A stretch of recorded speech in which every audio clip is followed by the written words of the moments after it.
ਜੈ ਹੋ ਬਾਬਾ ਮੁਰਾਦ ਸ਼ਾਹ ਜੀ ਦੀ, ਜੈ ਹੋ ਬਾਬਾ ਲਾਡੀ ਸਾਈਂ ਜੀ ਦੀ। ਸੋ ਦੋਸਤੋ, ਅੱਜ ਦਾ ਥੰਬਨੇਲ ਤਾਂ ਤੁਸੀਂ ਦੇਖ ਹੀ ਲਿਆ ਹੋਵੇਗਾ। ਜਿਸ ਭੈਣ ਨੇ ਸਾਡੇ ਨਾਲ ਇੱਕ ਕਿੱਸਾ ਸ਼ੇਅਰ ਕੀਤਾ ਹੈ, ਉਹਨਾਂ ਨੇ ਆਪਣੀ ਪਹਿਚਾਣ ਦੱਸਣ ਤੋਂ ਮਨਾ ਕੀਤੀ ਹੈ। ਅਗਰ ਤੁਸੀਂ ਵੀ ਕੋਈ ਆਪਣਾ ਕਿੱਸਾ ਸ਼ੇਅਰ ਕਰਨਾ ਚਾਹੁੰਦੇ ਹੋ ਤਾਂ ਮੈਨੂੰ ਇੰਸਟਾਗ੍ਰਾਮ 'ਤੇ ਭੇਜ ਸਕਦੇ ਹੋ, ਅਤੇ ਨਾਲ ਹੀ ਨਾਲ ਜਿਨ੍ਹਾਂ ਨੇ ਅਜੇ ਤੱਕ ਚੈਨਲ ਨੂੰ ਸਬਸਕ੍ਰਾਈਬ ਨਹੀਂ ਕੀਤਾ, ਨਾਲ ਹੀ ਰੈੱਡ ਕਲਰ ਦਾ ਬਟਨ ਹੈ, ਉਸ 'ਤੇ ਕਲਿੱਕ ਕਰ ਲਓ ਅਤੇ ਬੈਲ ਬਟਨ ਵੀ ਔਨ ਕਰ ਲਓ ਤਾਂ ਕਿ ਤੁਹਾਨੂੰ ਆਉਣ ਵਾਲੀ ਹਰ ਵੀਡੀਓ ਮਿਲ ਸਕੇ। ਸੋ ਦੋਸਤੋ, ਦੀ ਦੱਸਦੇ ਨੇ ਕਿ ਇਹ ਉਹਨਾਂ ਦੀ ਫਰੈਂਡ ਦਾ ਕਿੱਸਾ ਆ, ਅਤੇ ਉਹ ਖੁਦ ਨਕੋਦਰ ਨੂੰ ਬਹੁਤ ਮੰਨਦੇ ਸੀ ਅਤੇ ਉਹਨਾਂ ਨੂੰ ਲਾਡੀ ਸਾਈਂ ਜੀ 'ਤੇ ਬਹੁਤ ਹੀ ਜ਼ਿਆਦਾ ਵਿਸ਼ਵਾਸ ਹੈ। ਉਹਨਾਂ ਦਾ ਇੱਕ ਪੱਕਾ ਯਕੀਨ ਆ ਲਾਡੀ ਸਾਈਂ ਜੀ 'ਤੇ ਕਿ ਉੱਥੋਂ ਮੁਰਾਦ ਸ਼ਾਹ ਡੇਰੇ ਤੋਂ ਹਰ ਮੁਰਾਦ ਪੂਰੀ ਹੋ ਜਾਂਦੀ ਆ। ਕਹਿੰਦੇ ਮੇਰੀ ਫਰੈਂਡ ਸੀਗੀ ਜਿਹਦਾ ਕਿ ਲਵ ਮੈਰਿਜ ਸੀਗੀ, ਉਹਨਾਂ ਦਾ ਰਿਸ਼ਤਾ ਹੋਇਆ ਸੀਗਾ, ਬਟ ਕੁਛ ਉਹਨਾਂ ਦੋਨਾਂ ਵਿੱਚ ਹੀ ਪ੍ਰੋਬਲਮ ਹੋਣ ਕਰਕੇ ਉਹਨਾਂ ਦਾ ਰਿਸ਼ਤਾ ਟੁੱਟ ਗਿਆ। ਪਰ ਮੇਰੀ ਫਰੈਂਡ ਇਹੀ ਚਾਹੁੰਦੀ ਸੀਗੀ ਕਿ ਮੈਂ ਉਸ ਮੁੰਡੇ ਨਾਲ ਹੀ ਵਿਆਹ ਕਰਾਉਣਾ ਆ, ਪਰ ਇਹਨਾਂ ਵਿੱਚ ਗਲਤਫਹਿਮੀਆਂ ਇੰਨੀਆਂ ਜ਼ਿਆਦਾ ਸੀਗੀਆਂ ਕਿ ਰਿਸ਼ਤਾ ਟੁੱਟ ਚੁੱਕਿਆ ਸੀਗਾ। ਕਹਿੰਦੇ ਉਹ ਹਮੇਸ਼ਾ ਸੈਡ ਰਹਿੰਦੀ ਸੀ ਜਾਂ ਉਹਦੇ ਬਾਰੇ ਹੀ ਗੱਲ ਕਰਦੇ ਰਹਿੰਦੇ ਸੀਗੇ। ਕਹਿੰਦੇ ਮੈਨੂੰ ਨਕੋਦਰ ਦਰਬਾਰ 'ਤੇ ਬਹੁਤ ਜ਼ਿਆਦਾ ਯਕੀਨ ਸੀ, ਇਸ ਲਈ ਮੈਂ ਉਹਨੂੰ ਕਿਹਾ। ਕਹਿੰਦੇ ਉਹ ਵੀ ਹਰ ਵੀਰਵਾਰ ਮਤਲਬ ਆਪਣੇ ਲਾਗੇ ਇੱਕ ਉਹਨਾਂ ਦੇ ਕੋਈ ਦਰਬਾਰ ਸੀਗਾ, ਉੱਥੇ ਤੇਲ ਪਾਉਣ ਜਾਂਦੇ ਹੁੰਦੇ ਸੀ ਹਰ ਵੀਰਵਾਰ ਦੇ ਵੀਰਵਾਰ। ਮੈਂ ਉਹਨੂੰ ਕਿਹਾ ਕਿ ਤੂੰ ਅਰਦਾਸ ਕਰ ਪੀਰਾਂ ਅੱਗੇ, ਨਕੋਦਰ ਦਰਬਾਰ ਅੱਗੇ ਅਰਦਾਸ ਕਰ ਕਿ ਮੁਰਾਦ ਸ਼ਾਹ ਜ਼ਰੂਰ ਸੁਣੂਗਾ, ਤੂੰ ਇੱਕ ਵਾਰੀ ਸਿਰਫ ਮੇਰੇ ਕਹਿਣ 'ਤੇ ਕਰ ਲਾ। ਬਟ ਉਹਦਾ ਕਹਿਣਾ ਸੀਗਾ ਕਿ ਪਤਾ ਨਹੀਂ ਕਿਉਂ ਵੀਰਵਾਰ ਨੂੰ ਮੇਰੀ ਪਰਮਾਤਮਾ ਸੁਣਦਾ ਨਹੀਂ, ਵੀਰਵਾਰ ਨੂੰ ਮੇਰੀ ਅਤੇ ਮੇਰੇ ਜੋ ਉਹਨਾਂ ਦੇ ਸਪੈਸ਼ਲ ਵਨ ਸੀਗੇ ਉਹਨਾਂ ਨਾਲ ਲੜਾਈ ਹੋ ਜਾਂਦੀ ਸੀ ਉਹਨਾਂ ਦੀ। ਬਟ ਫਿਰ ਵੀ ਕਹਿੰਦੇ ਮੈਂ ਉਹਨੂੰ ਬਹੁਤ ਜ਼ਿਆਦਾ ਹੀ ਕਿਹਾ ਅਤੇ ਉਹਨੂੰ ਮੈਂ ਮਤਲਬ ਮਨਾਇਆ ਕਿ ਤੂੰ ਨਹੀਂ ਯਾਰ, ਇੱਕ ਵਾਰੀ ਮੇਰੇ ਕਹਿਣ 'ਤੇ ਅਰਦਾਸ ਕਰਕੇ ਜ਼ਰੂਰ ਦੇਖ, ਮੁਰਾਦ ਸ਼ਾਹ ਕਦੇ ਵੀ ਕਿਸੇ ਨੂੰ ਖਾਲੀ ਨਹੀਂ ਮੋੜਦਾ, ਤੂੰ ਲਾਡੀ ਸਾਈਂ ਅੱਗੇ ਅਰਦਾਸ ਕਰਦੇ ਇੱਕ ਵਾਰੀ, ਬਾਕੀ ਲਾਡੀ ਸਾਈਂ ਜਾਣੇ। ਅਤੇ ਕਹਿੰਦੀ ਮੈਂ ਉਹਨੂੰ ਕਿਹਾ ਕਿ ਤੂੰ ਇੱਕ ਹਫ਼ਤੇ ਦੇ ਵਿੱਚ ਸਾਈਂ ਜੀ ਦੇ ਅੱਗੇ ਅਰਦਾਸ ਕਰਕੇ ਜੇ ਤੁਹਾਡਾ ਰਿਸ਼ਤਾ ਮੁੜ ਕੇ ਬਣਦਾ ਆ ਅਤੇ ਅਸੀਂ ਨਕੋਦਰ ਦਰਬਾਰ ਸਲਾਮ ਕਰਨ ਆਵਾਂਗੇ।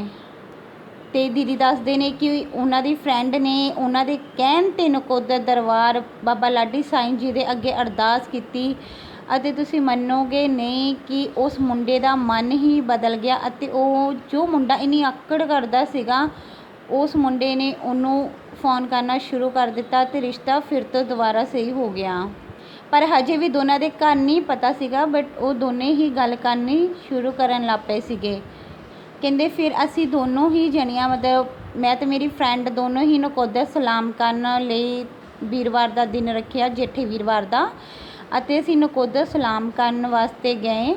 ਪਰ ਕਹਿੰਦੇ ਇੱਥੇ ਮੇਰੀ ਫਰੈਂਡ ਦੀ ਬਹੁਤ ਵੱਡੀ ਗਲਤੀ ਸੀ, ਕਿਉਂਕਿ ਉਹਨਾਂ ਦੇ ਜੋ ਸਪੈਸ਼ਲ ਵਨ ਸੀ ਉਹਨਾਂ ਨੂੰ ਸਵੇਰ ਤੋਂ ਹੀ ਕਾਲ ਕਰ ਰਹੇ ਸੀ ਕਿਉਂਕਿ ਉਹਨਾਂ ਨੇ ਦੱਸਿਆ ਨਹੀਂ ਸੀਗਾ ਕਿ ਉਹ ਮੇਰੇ ਨਾਲ ਜਾ ਰਹੇ ਨੇ ਜਾਂ ਆਪਣੀ ਫਰੈਂਡ ਨਾਲ ਜਾ ਰਹੇ ਸੀ। ਉਹਨਾਂ ਨੇ ਝੂਠ ਬੋਲਿਆ ਸੀ ਕਿ ਉਹ ਮੰਮੀ ਹੁਣਾਂ ਨਾਲ ਜਾ ਰਹੇ ਨੇ ਦਰਬਾਰ। ਕਹਿੰਦੀ ਉਹ ਮੁੰਡਾ ਸਵੇਰ ਤੋਂ ਲੈ ਕੇ ਸ਼ਾਮਾਂ ਤੱਕ ਫੋਨ ਕਰਦਾ ਰਿਹਾ ਕਿ ਇੱਕ ਵਾਰੀ ਮੇਰੇ ਕਾਲ ਪਿਕ ਕਰ ਲਓ। ਉਹ ਕਹਿੰਦੇ ਦਿਨ ਭਰ ਫੋਨ ਕਰਦਾ ਰਿਹਾ, ਮੈਸੇਜ ਕਰਦਾ ਰਿਹਾ, ਪਰ ਪਤਾ ਨਹੀਂ ਕਹਿੰਦੇ ਮੇਰੀ ਫਰੈਂਡ ਦੇ ਮਨ ਵਿੱਚ ਕੀ ਸੀਗਾ। ਉਹ ਇਹ ਕਹਿੰਦੀ ਸੀ ਕਿ ਜੇ ਅਸੀਂ ਵੀਰਵਾਰ ਗੱਲ ਕੀਤੀ ਸਾਡੀ ਲੜਾਈ ਹੋ ਜਾਣੀ। ਪਰ ਕਹਿੰਦੇ ਅਸੀਂ ਚਲੋ ਫਿਰ ਮੈਂ ਜ਼ਿਆਦਾ ਕੁਛ ਕਿਹਾ ਨਹੀਂ, ਮੈਂ ਵੀ ਆਪਣੇ ਨਕੋਦਰ ਦਰਬਾਰ ਸਲਾਮ ਕੀਤਾ, ਲਾਡੀ ਸ਼ਾਹ ਜੀ ਨੂੰ ਸਲਾਮ ਕੀਤਾ। ਕਹਿੰਦੇ ਮੇਰਾ ਵੀ ਮਨ ਉੱਧਰ ਰਚ ਗਿਆ ਅਤੇ ਮੈਂ ਵੀ ਭੁੱਲ ਗਈ ਇਸ ਗੱਲ ਨੂੰ, ਅਤੇ ਕਹਿੰਦੇ ਨਾ ਹੀ ਮੇਰੀ ਫਰੈਂਡ ਨੇ ਮੈਨੂੰ ਦੁਬਾਰਾ ਦੱਸਿਆ ਕਿ ਉਹ ਕਾਲ ਕਰ ਰਹੇ ਸੀ ਕਿ ਨਹੀਂ ਕਰ ਰਹੇ ਸੀ। ਚਲੋ ਕਹਿੰਦੇ ਅਸੀਂ ਨਕੋਦਰ ਸਲਾਮ ਕਰਕੇ ਰਾਤ ਨੂੰ ਘਰ ਆ ਗਏ, ਅਤੇ ਮੈਨੂੰ ਸ਼ਾਮਾਂ ਨੂੰ ਕਹਿੰਦੇ ਫੋਨ ਆਉਂਦਾ ਅਤੇ ਮੇਰੀ ਫਰੈਂਡ ਬਹੁਤ ਜ਼ਿਆਦਾ ਰੋ ਰਹੀ ਸੀ, ਅਤੇ ਕਹਿੰਦੇ ਮੈਂ ਅਚਾਨਕ ਡਰ ਗਈ ਅਤੇ ਮੈਂ ਪੁੱਛਿਆ ਕੀ ਹੋਇਆ। ਕਹਿੰਦੀ ਮੈਂ ਤੈਨੂੰ ਕਿਹਾ ਸੀ ਨਾ ਸਾਡੀ ਦੋਨਾਂ ਦੀ ਲੜਾਈ ਹੋ ਜਾਣੀ। ਕਹਿੰਦੀ ਮੈਂ ਤੈਨੂੰ ਕਿਹਾ ਸੀ ਨਾ ਮੈਂ ਨਕੋਦਰ ਨਹੀਂ ਜਾਣਾ, ਦੇਖਿਆ ਲਾਡੀ ਸਾਈਂ ਨੇ ਮੇਰੇ ਤੋਂ ਸਭ ਕੁਝ ਖੋਹ ਲਿਆ। ਮੇਰੇ ਨਾਲ ਹਮੇਸ਼ਾ ਰੱਬ ਇੱਦਾਂ ਹੀ ਕਰਦਾ ਆ, ਤੇਰੇ ਲਾਡੀ ਸਾਈਂ ਨੇ ਤੇਰੇ ਨਕੋਦਰ ਜਾਣਾ, ਮੇਰਾ ਸਭ ਕੁਝ ਬਰਬਾਦ ਹੋ ਗਿਆ, ਮੈਂ ਸਭ ਕੁਝ ਖੋਹ ਲਿਆ ਮੇਰਾ।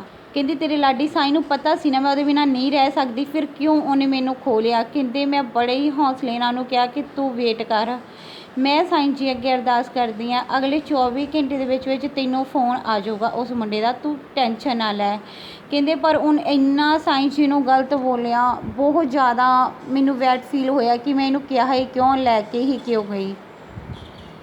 ਪਰ ਕਹਿੰਦੇ ਚਲੋ ਮੈਂ ਅਰਦਾਸ ਕੀਤੀ ਆਪਣੀ ਫਰੈਂਡ ਵਾਸਤੇ ਪਰਮਾਤਮਾ ਅੱਗੇ ਨੱਕ ਰਗੜੇ ਕਿ ਚਲੋ ਜੇ ਕੋਈ ਸਾਡੇ ਤੋਂ ਗਲਤੀ ਹੋ ਗਈ ਆ ਲਾਡੀ ਸਾਈਂ ਸਾਨੂੰ ਮਾफ़ ਕਰ ਦਿਓ। ਕਹਿੰਦੇ ਦੀ ਤੁਸੀਂ ਮੰਨੋਗੇ ਨਹੀਂ ਕਿ ਉਸਨੇ ਚਲੋ ਕੋਸ਼ਿਸ਼ ਵੀ ਕੀਤੀ ਉੱਧਰੋਂ ਕਿ ਉਹਨੂੰ ਮਨਾਉਣ ਦੀ, ਅਤੇ ਪਰ ਉਸ ਮੁੰਡੇ ਨੇ ਉਹਦੀ ਗੱਲ ਸੁਣੀ। ਅਗਲੇ 24 ਘੰਟੇ ਹੋਣ ਤੋਂ ਪਹਿਲਾਂ ਉਹਦੀ ਉਸ ਮੁੰਡੇ ਨਾਲ ਗੱਲ ਹੋ ਗਈ ਅਤੇ ਉਹਨਾਂ ਦਾ ਫਿਰ ਤੋਂ ਰਿਸ਼ਤਾ ਹੋ ਗਿਆ। ਪਰ ਕਹਿੰਦੇ ਦੀ ਉਸ ਦਿਨ ਤੋਂ ਬਾਅਦ ਮੈਂ ਆਪਣੀ ਫਰੈਂਡ ਨੂੰ ਬੁਲਾਉਣਾ ਛੱਡ ਦਿੱਤਾ, ਕਿਉਂਕਿ ਕਹਿੰਦੇ ਦੀ ਮੈਂ ਤਾਂ ਸਿਰਫ ਉਹਦਾ ਭਲਾ ਹੀ ਸੋਚਿਆ ਸੀਗਾ। ਇੱਕ ਤਾਂ ਮੈਂ ਉਹਨੂੰ ਨਕੋਦਰ ਦਰਬਾਰ ਲੈ ਕੇ ਗਈ, ਉਹਨਾਂ ਦਾ ਰਿਸ਼ਤਾ ਬਚਾਇਆ। ਦੂਜਾ ਉਹਨਾਂ ਨੇ ਕਹਿੰਦੇ ਜਦੋਂ ਲਾਡੀ ਸਾਈਂ ਨੂੰ ਇੰਨਾ ਬੁਰਾ ਚੰਗਾ ਬੋਲਿਆ, ਕਹਿੰਦੇ ਮੇਰੇ ਮਨ ਨੂੰ ਇੰਨੀ ਠੇਸ ਲੱਗੀ ਕਿ ਤੁਸੀਂ ਪੁੱਛੋ ਨਾ। ਉਸ ਤੋਂ ਬਾਅਦ ਕਹਿੰਦੇ ਸਾਡੀ ਦੋਸਤੀ ਮੈਂ ਖ਼ਤਮ ਹੀ ਕਰ ਦਿੱਤੀ ਔਰ ਮੈਂ ਉਹਨੂੰ ਬੁਲਾਉਣਾ ਹੀ ਛੱਡ ਦਿੱਤਾ, ਕਿਉਂਕਿ ਕਹਿੰਦੇ ਦੀਦੀ ਸਾਰੀ ਗਲਤੀ ਮੇਰੀ ਫਰੈਂਡ ਦੀ ਸੀ। ਜੇ ਉਹ ਫ਼ੋਨ ਕਰਦਾ ਸੀ ਤਾਂ ਉਹ ਚੱਕ ਲੈਂਦੇ ਅਤੇ ਇੰਨੀ ਲੜਾਈ ਵਧਣੀ ਹੀ ਨਹੀਂ ਸੀ। ਪਰ ਚਲੋ ਕਹਿੰਦੇ ਮੈਂ ਆਪਣੀ ਦੋਸਤੀ ਹੀ ਖ਼ਤਮ ਕਰਤੀ ਕਿਉਂਕਿ ਉਹਨਾਂ ਨੇ ਲਾਡੀ ਸਾਈਂ ਨੂੰ ਇੱਦਾਂ ਬੋਲਿਆ। ਸੋ ਦੋਸਤੋ ਗੱਲ ਇਹ ਮੁੱਕਦੀ ਇਹ ਆ ਕਿ ਪਰਮਾਤਮਾ ਸਾਡੇ ਤੋਂ ਕਦੇ ਕੁਛ ਨਹੀਂ ਖੋਂਦਾ, ਉਹ ਸਿਰਫ ਸਾਨੂੰ ਦਿੰਦਾ ਹੀ ਦਿੰਦਾ ਆ। ਇਹ ਹੁਣ ਤੁਹਾਡੀ ਸੋਚਣੀ ਆ ਵੀ ਤੁਸੀਂ ਪਰਮਾਤਮਾ ਤੋਂ ਕਿੱਦਾਂ ਲੈਣਾ ਆ, ਤਾਂ ਦਿੱਤੀ ਉਹਦੀ ਚੀਜ਼ ਨੂੰ ਕਿੱਦਾਂ ਸਾਂਭ ਕੇ ਰੱਖਣਾ ਆ। ਕਿਉਂਕਿ ਜੇ ਤੁਸੀਂ ਕਹੋ ਕਿ ਸਾਰਾ ਕੁਛ ਲਾਡੀ ਸਾਈਂ ਹੀ ਕਰੇ ਤਾਂ ਦੇਖੋ ਦਰਬਾਰ 'ਚ ਬਹੁਤ ਦੁਨੀਆ ਜਾਂਦੀ ਆ। ਸਾਈਂ ਜੀ ਇੰਨੇ ਵੀ ਵਿਹਲੇ ਨਹੀਂ ਗਏ ਕਿ ਤੁਹਾਡੀਆਂ ਗਲਤੀਆਂ ਵੀ ਛੁਪਾਉਣ। ਜੇ ਤੁਸੀਂ ਗਲਤੀ ਕਰੋਗੇ ਤਾਂ ਹਰਜਾਨਾ ਵੀ ਤੁਸੀਂ ਹੀ ਭਰੋਗੇ, ਲਾਡੀ ਸਾਈਂ ਨੇ ਆ ਕੇ ਨਹੀਂ ਪਾਣਾ। ਕਿਉਂਕਿ ਜ਼ਿੰਦਗੀ 'ਚ ਹਮੇਸ਼ਾ ਇੱਕ ਗੱਲ ਯਾਦ ਰੱਖਿਓ, ਜੇ ਗਲਤੀ ਨਾਲ ਵੀ ਫ਼ਕਰਾਂ ਨੂੰ ਤੁਸੀਂ ਕੁਛ ਗਲਤ ਬੋਲ ਦਿੱਤਾ ਨਾ, ਤਾਂ ਜੇ ਉਹਨਾਂ ਨੇ ਟੰਗ ਦਿੱਤਾ ਤਾਂ ਇਸ ਦੁਨੀਆ 'ਚ ਕੋਈ ਇੱਦਾਂ ਦਾ ਨਹੀਂ ਕਿ ਤੁਹਾਨੂੰ ਮੁੜ ਕੇ ਰੰਗ ਦੇ। ਕਿਉਂਕਿ ਕਹਿੰਦੇ ਨੇ ਸੰਗਲਾਂ ਦਾ ਬੰਨਿਆ ਫ਼ਕਰ ਆਣ ਛੁਡਾਵੇ ਰੱਬ ਦਾ, ਅਤੇ ਫ਼ਕਰ ਦਾ ਧਾਗੇ ਨਾਲ ਬੰਨਿਆ ਰੱਬ ਕਦੇ ਵੀ ਛੁਡਾ ਨਾ ਪਾਵੇ। ਸੋ ਦੋਸਤੋ ਹਮੇਸ਼ਾ ਧਿਆਨ ਰੱਖਿਆ ਕਰੋ, ਕੁਛ ਵੀ ਗਲਤ ਨਾ ਬੋਲੋ ਫ਼ਕਰਾਂ ਬਾਰੇ। ਬਾਕੀ ਜੈ ਸਾਈਂ ਦੀ ਜੀ, ਅਗਲੀ ਵੀਡੀਓ 'ਚ ਮਿਲਦੇ ਹਾਂ। ਜੇ ਕੋਈ ਤੁਹਾਡਾ ਕਿੱਸਾ ਹੈ ਤੁਸੀਂ ਸ਼ੇਅਰ ਕਰ ਸਕਦੇ।